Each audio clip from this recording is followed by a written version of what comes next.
Welcome back to my channel நண்பா. நம்ம இன்னைக்கு லெஜண்ட் ஆஃப் லோட்டஸ் வாட் ஃபேரி அனிமோட 28வது எபிசோட பத்தி பார்க்க போறோம். எபிசோடோட ஸ்டார்டிங்ல அடுத்த கட்ட போட்டி ஆரம்பிக்கலாம். ரொம்ப சிம்பிளான ரூல்ஸ் தான். யார வேணும்னாலும் சேலஞ்ச் பண்ணலாம். போட்டியில நீங்க ஜெயிச்சிட்டீங்கன்னா அவங்களுடைய இடத்த நீங்க எடுத்துக்கலாம். ஒருவேளை போட்டியில நீங்க தோத்து போயிட்டீங்கன்னா நீங்க இருக்கிற பொசிஷன்லயே தான் இருப்பீங்கன்னு டீச்சர் சொல்லிக்கிட்டு இருக்காரு. டாப் 10ல இருக்கிற போட்டியாளர்கள் யாருன்னா இவங்க தான் மொதல் 2 பேரு.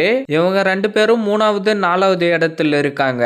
இவங்க 5வது இடத்துல இருக்காங்க. இவரு 6வது இடத்துல இருக்கிறாரு. இவரு 7வது இடத்துல இருக்காரு. இவங்க 8வது இடத்துல இருக்காங்க. பர்பிள் கேர்ள் 9வது இடத்துல இருக்காங்க. எவர் கிரீன் 10வது ஆளுன்னு சொல்லிக்கிட்டு இருக்கிறப்பவே ஹீரோயின் ஓடி வந்து பக்கத்துல நின்னுக்கிறா. அவளும் வந்து கூட நின்னுக்கிறா. நீங்க யார் கூட போட்டி போடணும்ன்றத நீங்களே தேர்ந்தெடுத்துக்கலான்னு அம்பையர் சொல்றாரு. அவன் வந்து நான் எவர் கிரீனை சேலஞ்ச் பண்றேன்னு சொல்றான். இப்ப இவங்க 2 பேருக்கும் நடுவுல போட்டி நடக்க போதுன்னு அம்பையர் சொல்றாரு.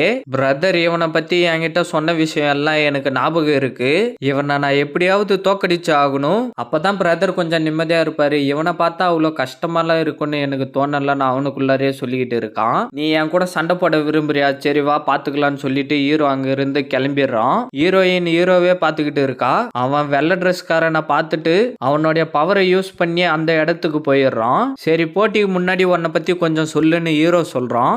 எனக்கு 20 வயசுக்கு மேல ஆக போது. நான் கோல்டன் கோர் ரிலிம்ல இருக்கேன். நான் குன்லுனுடைய ஸ்டூடெண்ட் எவர் கிரீன். எனக்கு 17 வயசு ஆகுதுன்னு ஹீரோ சொல்லிக்கிட்டு இருக்கான். சரி போட்டி ஆரம்பிக்கலாமான்னு சொல்லிட்டு டக்குன்னு மேலே எகிரி போய் அவனுடைய பவர் எல்லாத்தையும் சேர்க்க ஆரம்பிக்கிறான். அதுக்குள்ளாரே அவன் ஹீரோ சொல்றான். அவன் அவனுடைய பவர் எல்லாம் சேர்த்து அனுப்புறான். அந்த பவர் எல்லாம் சேர்ந்து ஒரு பெரிய கத்தியா வந்து பின்னாடி நின்னுகிட்டு இருக்கு.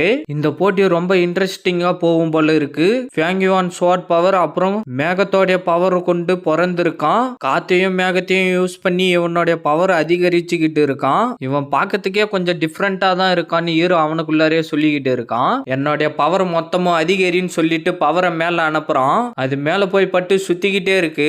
என்ன இவன் பண்ண நினைக்கிறான்னு ஹீரோ பார்த்துக்கிட்டு இருக்கான். இந்த பவர் பார்க்க சின்னதா இருக்கு. இவனால ஒன்னும் பண்ண முடியாதுன்னு நீ என்ன தப்பா எடை போடாதன்னு அவன் சொல்லிட்டு கத்திங்களை வர வச்சுட்டு ஹீரோ பக்கமா அனுப்புறான். அங்க நடக்கிற சண்டையை 2 பேரும் கண்ணாடியில பார்த்துக்கிட்டு இருக்காங்க.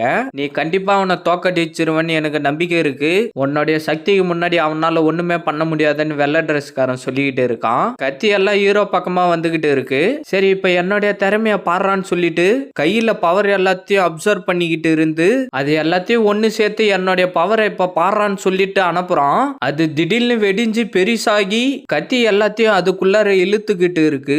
அவன் திருப்பி அவனுடைய பவர் எல்லாத்தையும் சேர்த்து இன்னும் அதிகமா கத்திங்களை வர வச்சு ஹீரோ பக்கமா அனுப்புறான். ஹீரோ அதை பார்த்து சிரிச்சுக்கிட்டு இருக்கான். அவனுடைய பெரிய கத்தியும் அனுப்புறான். அது வந்து பட்டை எஃபெக்ட்ல பவர் போகுது. ஆனா அந்த கத்தியும் உள்ளார அப்சர்வ் பண்ணிடுது. அதை பார்த்து அவன் ஷாக் ஆகிடுறான். ஹீரோ அவனை பார்த்து சிரிச்சுக்கிட்டு இருந்துட்டு அவனுடைய பவர் எல்லாத்தையும் ஹீரோ அது மூலியமா அப்சர்வ் பண்ண ஆரம்பிக்கிறான். அதை எல்லாத்தையும் கண்ணாடியில பார்த்துக்கிட்டு இருக்காங்க.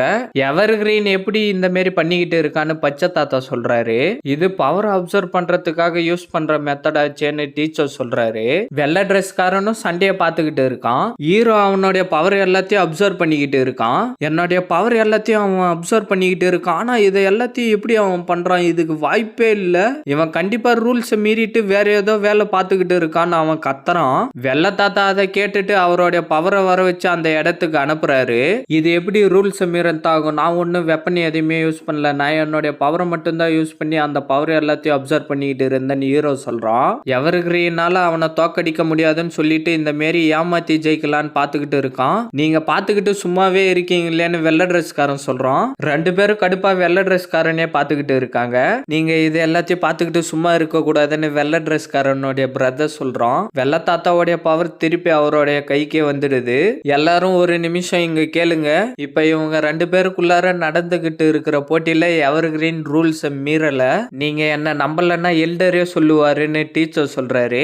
வெள்ளை தாத்தா முன்னாடி வந்து அது உண்மைதான். அது எவர் கிரீனோடைய பவர் தான். அவனுடைய பவர் கொஞ்சம் இம்ப்ரூவ்மெண்ட் ஆகி இருக்குன்னு வெள்ளை தாத்தா சொல்றாரு. ஹீரோ அது எல்லாத்தையும் கேட்டுக்கிட்டு நின்னுகிட்டு இருக்கான். எவர் கிரீனோடைய டேண்டைன் பிரச்சனை சரியாகிடுச்சுன்னு நினைக்கிறேன். அதனாலதான் இவனால இந்த மாரி பவர் எல்லாத்தையும் கல்டிவேஷன் பண்ண முடியுது போல இருக்குன்னு டீச்சர் அவருக்குள்ளரே சொல்லிக்கிட்டு இருக்காரு. இவனால எப்படி இந்த மாரி பவர் எல்லாம் கல்டிவேஷன் பண்ண முடியுதுன்னு வெள்ளை ட்ரெஸ்காரன் கடுப்பா அவனுக்குள்ளரே சொல்லிக்கிட்டு இருக்கான். எவர் கிரீனோடைய பவர் ரொம்ப அற்புதமா இருக்குன்னு ஹீரோயின் சொல்றா. இந்த சண்டையை கண்டினியூ பண்ணுவாங்கன்னு நினைக்கிறேன். இன்னும் அவனுக்குள்ளார என்னென்ன திறமை இருக்குன்னு நான் பார்த்தே ஆகணும்னு பச்சை பொண்ணு சொல்றா. நீங்க எதுக்கும் கவலைப்பட தேவையில்ல, உங்களுடைய போட்டியை நீங்க கண்டினியூ பண்ணலான்னு அம்பையர் சொல்லிக்கிட்டு இருக்காரு. 2 பேரும் ஒருத்தருக்கு ஒருத்தர் பார்த்துக்கிட்டே இருக்காங்க. அவன் கடுப்பாகி திருப்பி அவனுடைய பவர் எல்லாத்தையும் அப்சர்வ் பண்ணிக்கிட்டு இருக்கான். ஹீரோ நின்னு சைலண்டா அவனே பார்த்துக்கிட்டு இருக்கான். அவனுடைய பவரை வர வச்சு மேல அனுப்புறான். அது போய் பட்டு பெருசாகி அதுல இருந்து அவனுக்கு பவர் வந்துகிட்டு இருக்கு.